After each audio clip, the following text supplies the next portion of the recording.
des emails de l'armée américaine envoyés par erreur au Mali, le Pentagone en alerte. Une coquille dans une adresse email peut parfois avoir des conséquences inattendues et même sérieuses. Une simple erreur de saisie dans les adresses email a provoqué l'envoi de plus de 117 000 courriels destinés aux militaires américains vers des serveurs au Mali, plutôt que vers les serveurs appropriés aux États-Unis, selon le Financial Times, un quotidien économique et financier britannique.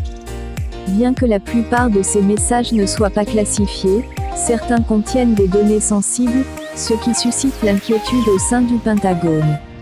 La confusion est survenue lorsque des expéditeurs ont tapé « ML » au lieu de .mil dans la ligne d'adresse. Le ML étant l'identificateur du Mali sur Internet, les courriels se sont retrouvés mal dirigés vers ce pays africain, plutôt que d'atteindre leur destinataire prévu aux États-Unis. Le problème a été identifié par Yohannes Zourbier, un spécialiste de la gestion du domaine national du Mali sur Internet.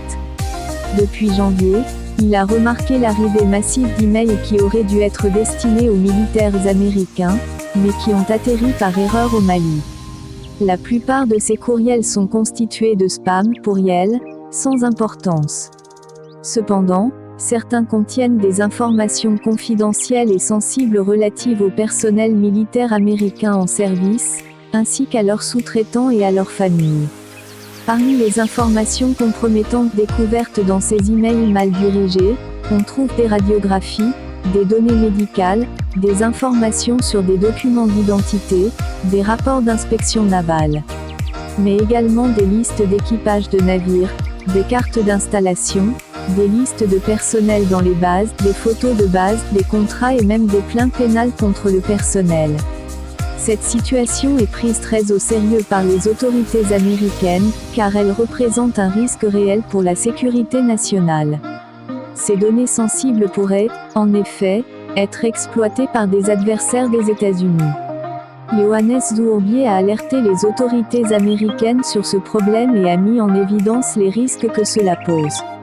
Interrogé par le Financial Times, un porte-parole du Pentagone a confirmé que le département de la Défense était conscient de cette situation et prenait toutes les divulgations non autorisées d'informations sur la sécurité au sérieux.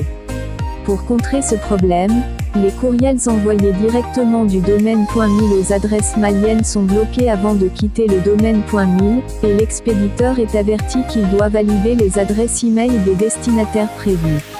Sauf autorisation de la rédaction ou partenariat préétabli, la reprise des articles de l'infodrome.com, même partielle, est strictement interdite. Tout contrevenant s'expose à des poursuites.